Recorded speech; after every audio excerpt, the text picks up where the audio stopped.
বিরতির পর স্বাগত। দিল্লি থেকে রাজ্যে ফিরে এসেছেন সাংসদ বিপ্লব কুমার দেব। তারপরে একাধিক কর্মসূচিতে তিনি অংশগ্রহণ করেছেন এবং আজ সকালেই তিনি জেলা উন্নয়ন সমন্বয় এবং মনিটরিং কমিটি পশ্চিম জেলার সভায় তিনি অংশগ্রহণ করেন। অনুষ্ঠানটি হয়েছিল রাজ্য অতিথিশালায়, যেখানে সাংসদ বিপ্লব কুমার দেব ছাড়াও উপস্থিত ছিলেন পশ্চিম ত্রিপুরা জেলার সহকারী সভাপতি বিশ্বজিৎ শীল সহ পশ্চিম ত্রিপুরা জেলার বিধায়িকা মীনা রানী সরকার সহ অন্যান্যরা। প্রত্যেকেই বিভিন্ন বিষয় নিয়ে আলোচনা করেন, বিশেষ করে জেলা উন্নয়ন সমন্বয় এবং মনিটরিং কমিটি অর্থাৎ দিশা সেই বিষয় এবং পশ্চিম জেলার যে সভা, সেই সভায় আগামী দিনের বিষয়বস্তু নিয়েও কিন্তু আলোচনা করা হয়। তবে আজকের এই বৈঠক থেকে কি বলছেন সাংসদ বিপ্লব কুমার দেব শোনাচ্ছি।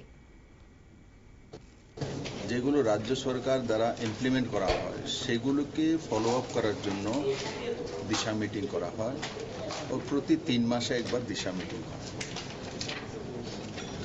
মোটামুটি 47-48 স্কিম আছে আলাদা আলাদা ডিপার্টমেন্টের।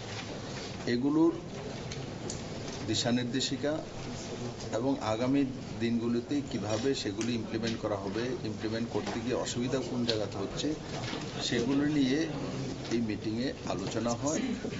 ও সময়ের মধ্যে মাননীয় প্রধানমন্ত্রীর ফ্ল্যাগশিপ স্কিমগুলিকে জনতার কাছে পৌঁছে দেওয়া এই দিশা মিটিংয়ের মূল লক্ষ্য।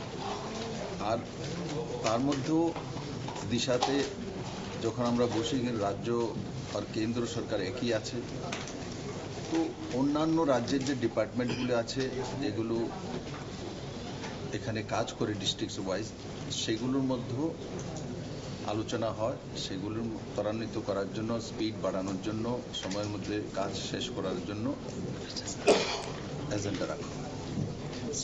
পশ্চিম ত্রিপুরা জেলার দু একজন তাদেরকে ডাকলো, এরা আসে না, এরা অন্য প্রজাতির। দুনিয়া থেকে এরা লুপ্তপ্রায় হয়ে গেছে, এখানে তো নেই। এরা ভাগ্যচক্রে কংগ্রেসের কারণে অ্যালায়েন্স করে কয়েকটা সিট পেয়েছে। আগামী দিনগুলোতে এগুলোও থাকবে না, এদের এই অসাংবিধানিক ব্যবহারের কারণে।